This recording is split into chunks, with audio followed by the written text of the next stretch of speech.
Entry ticket 100 రూపాయలు, ఏవియర్ చూడాలంటే 150 రూపాయలు. వీకెండ్స్ అయితే తిరునాళ్ళలాగే ఉంటుందట. బయట పార్కింగ్ కూడా దొరకట్లేదట. అంతగా ఏముంది ఈ పార్క్లో తేల్చేద్దాం పదండి. Welcome to Kothalguda eco park, Rajendra Nagar. ఈరోజు సోమవారం, జనం తక్కువగానే ఉన్నారు. ఈ మొక్క మన సీఎం గారు నాటారట. ఈ చెట్లు చూడ్డానికి భలేగా ఉన్నాయి. ఇది ఇండియాలోనే అతిపెద్ద వుడెన్ వాక్వే, 1.5 కిలోమీటర్స్ ఉంటుందట. ఈ పార్క్కి సగం మంది వచ్చేది ఈ బ్రిడ్జి మీద ఫోటో తీయడానికి. మా వాడైతే రంగంలోకి దూకేశాడు. పార్క్ మొత్తం గ్రీన్ కలర్ వేసి మధ్యలో బ్రౌన్ కలర్ లైన్స్ గీసినట్లుంది. మా వాడు మహేష్ బాబు రేంజ్లో పరిగెడుతున్నాడు. ఇప్పుడే స్టార్టింగ్ కదా, అలాగే ఉంటుంది. ఈ రోజు వెదర్ చాలా బాగుంది. మేము సన్సెట్ టైంకి వచ్చాం కదా, వ్యూ చూడండి ఎంత బాగుందో.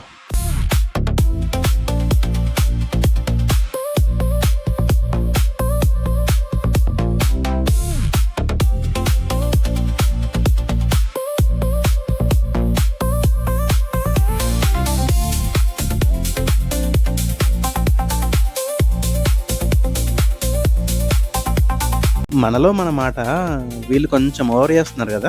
సరే, మన పని మనం చూసుకుందాం. అలా కొంచెం పైకెళ్ళి మరి కొంచెం ముందుకెళ్ళి ఇంకొంచెం కిందికి దిగి అలా పరిగెట్టి చూస్తే ఒక మంచి సన్సెట్ స్పాట్ వస్తుంది. మీకు గోల్డెన్ హార్ అంటే ఏంటో తెలుసా? మార్నింగ్ సన్ రైజ్ తర్వాత ఈవినింగ్ సన్సెట్ కి ముందు ఉండే ఆ కొంచెం టైం ని గోల్డెన్ హార్ అంటారు. ఆ టైంలో సన్లైట్ హారిజాంటల్ గా పడుతుంది అండ్ ఫొటోస్, వీడియోస్ చాలా బాగా వస్తాయి. అదిగోండి, మనం ఇంకా అంత పైకి వెళ్ళాలి. తిరుపతి కొండలాగా ఎంత ఉందో చూడండి. భలే కట్టారు కదా. మీరు ఈ బ్రిడ్జ్ ఎక్కాలని ప్లాన్ చేస్తే వాటర్ బాటిల్స్ తెచ్చుకోవడం మర్చిపోకండి. 10 ఏళ్ల కిందట బయట తిరగాలన్న ఆశ ఉన్న జేబులో డబ్బులు ఉండకపోయేవి. ఇప్పుడేమో టైం ఉండట్లేదు. ఇంకో 10 ఏళ్ల తర్వాత ఓపిక ఉండదేమో. ఏంటి సడన్ గా సోది మొదలెట్టాడో అనుకుంటున్నారా? ఒక్కసారి ఈవినింగ్ ఇక్కడికి వచ్చి సన్సెట్ చూడండి. కింగ్ ఫిషర్ తాగినంత కిక్ వస్తుంది. మీరు నాకంటే ఎక్కువ సోది మాట్లాడతారు. ఆహా, ఇక్కడ నుంచి వ్యూ చూడండి ఎంత బాగుందో. మా పాప ఓపిక అయిపోయింది, చంకనెక్కింది. అమ్మయ్య, మళ్ళీ దిగింది. ఇదిగోండి, ఈ పార్క్కి మెయిన్ అట్రాక్షన్ అయిన బర్డ్ ఏవియరీ ఇటువైపే ఉందట.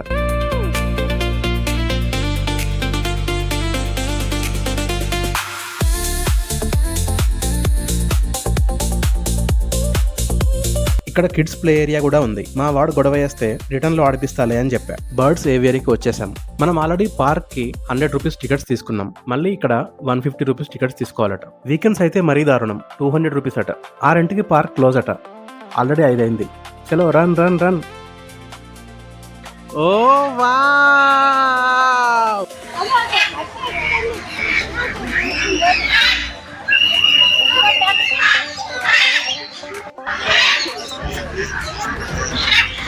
బర్డ్స్కి ఏదో తినిపిస్తున్నట్టున్నారు.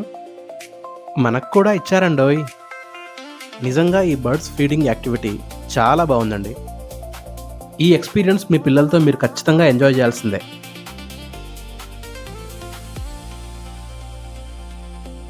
మా బాబు ఆ ప్లేట్ని జాగ్రత్తగా పట్టుకొని అది ఎలా తింటుందా అని చూస్తున్నాడు.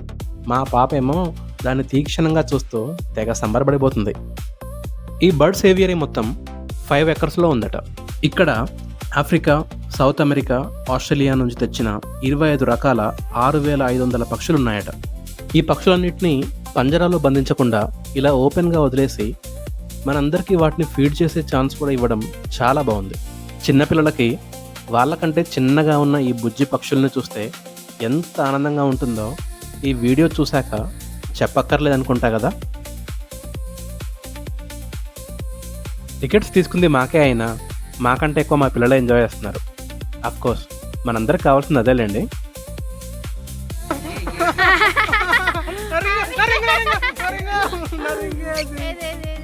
రింగును కొరుకుతున్నావు.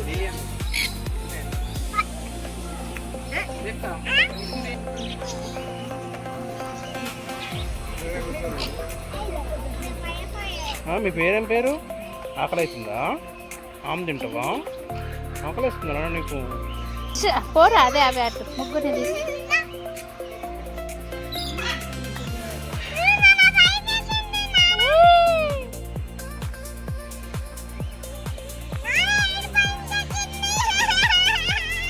రాజశేఖరా ఆగలేనురా.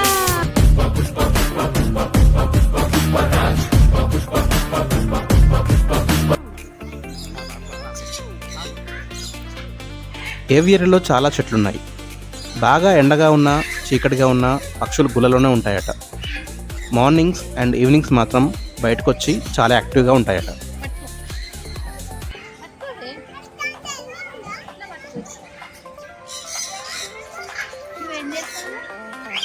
ఏం చేస్తున్నావు? నీ పేరేం పేరు? ఫ్రెండ్స్ అని అడుగు.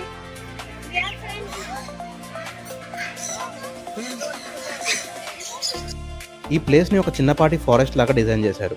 చుట్టూ చెట్లు, మధ్యలో నీళ్లు, కావాల్సినంత వెలుతురు, తినడానికి ఆహారం, పక్షులకు ఏమేం కావాలో అవన్నీ సమకూర్చారు.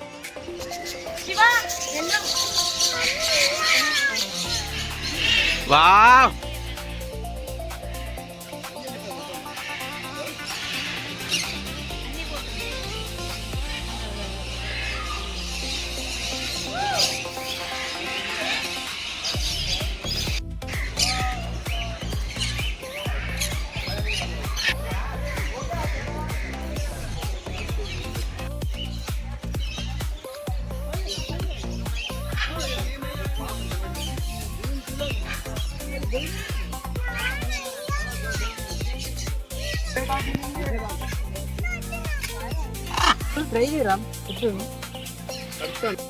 ఈ మకావ్ బర్డ్ని చేతి మీద తీసుకోవడానికి చాలా ట్రై చేశాను, బట్ అస్సలు రాలేదు.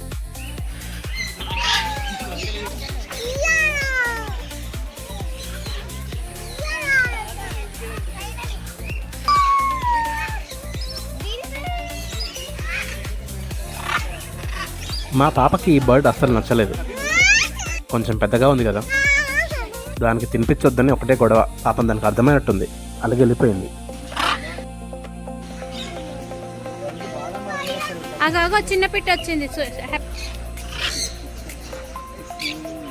అవి ఈవినింగ్ 6కి పార్క్ క్లోజింగ్ టైం, సో ఇంకా రిటర్న్ అయిపోయాం.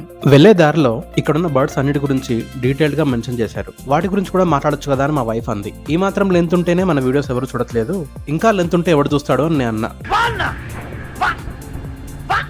పార్క్ గురించి చాలా పాజిటివ్ విషయాలు మాట్లాడుకున్నాం కదా, ఒక చిన్న నెగిటివ్ ఫీడ్బ్యాక్ కూడా ఉంది, అది కూడా మాట్లాడేస్తే పని అయిపోద్ది. సో ప్రాబ్లం ఏంటంటే ఈ పార్క్ టైమింగ్. ఈ park morning 9 to evening 6 open ఉంటుంది, అండ్ ఇది సిటీకి కొంచెం దూరంగా ఉంది. సో సగటు హైదరాబాదీగా ఈ పార్క్కి నేను ఎప్పుడు రావాలి? మన హైదరాబాద్ వెదర్ సంగతి మీకు తెలిసిందే, డే టైం ఎంత వేడిగా ఉంటుందో. అండ్ ఈ పార్క్ మొత్తం ఓపెన్గా ఉంది, కొంచెం కూడా నీడలేదు. సో డే టైంలో వస్తే ఎండను తట్టుకోవడం కొంచెం కష్టమే. అలా అనే మేము ఈవినింగ్ 4కి స్టార్ట్ అయ్యి 4:30 వరకు వచ్చాం. వుడెన్ బ్రిడ్జ్ మీద ఒక ½ అవర్ వాక్ చేసాం. బర్డ్స్ ఏవియరీలో ఒక 1 hour స్పెండ్ చేసాం. 6 అయింది, వెళ్ళమంటున్నారు. ఇంకా మేము పార్క్ ఎప్పుడు చూడాలి? మనకి పార్క్ అంటేనే కాస్త రిలాక్స్ అయ్యి పిల్లల్ని ఆడిపించాలి కదా. ఇక్కడున్న టైమింగ్కి అది పాసిబుల్ అయ్యేలా లేదు. మేమే చాలా రిక్వెస్ట్ చేస్తే కాసేపు ఉండిచ్చారు. సో పార్క్ టైమింగ్ కొంచెం పెంచాలి, లేదా కనీసం లోపల ఉన్న వాళ్ళని కంగారు పెట్టకుండా కాసేపు కూర్చొనివ్వాలి. ఓవరాల్గా చెప్పాలంటే పార్క్ పర్లేదు, బాగానే ఉంది. కాకపోతే బర్డ్స్ ఏవియర్ అయితే ఏదవుతుందో అది చాలా బాగుంది. పిల్లలు చాలా బాగా ఎంజాయ్ చేస్తారు, అండ్ వాటికి మనం ఓన్గా ఫీడ్ చేయొచ్చు. ఆ ఎక్స్పీరియన్స్ అయితే అమేజింగ్గా ఉంది. అండ్ మీరు ఈవినింగ్స్ వస్తే మాత్రం ఎక్కువ టైం స్పెండ్ చేయలేరు, ఎందుకంటే త్వరగా 6కే క్లోజ్ చేస్తున్నారు. సో మిమ్మల్ని వెళ్ళిపోమంటారు. సో వీలైతే మార్నింగ్ రాని ట్రై చేయండి. బట్ మార్నింగ్ ఇక్కడ ఓపెన్ ప్లేసే ఉంది, ఎక్కువ షేడ్ లేదు. సో ఎండతో కూడా ప్రాబ్లమ్ ఉంది. సో అది చూసుకొని రండి. బట్ ఓవరాల్గా చూస్తే మాత్రం వీకెండ్ ఫ్యామిలీతో కొంచెం టైం స్పెండ్ చేయడానికి ఖచ్చితంగా రావచ్చు. వీడియో నచ్చితే లైక్, షేర్, సబ్స్క్రైబ్ చేయండి. చలో మళ్ళీ వీకెండ్ కలుద్దాం. Thank you, bye.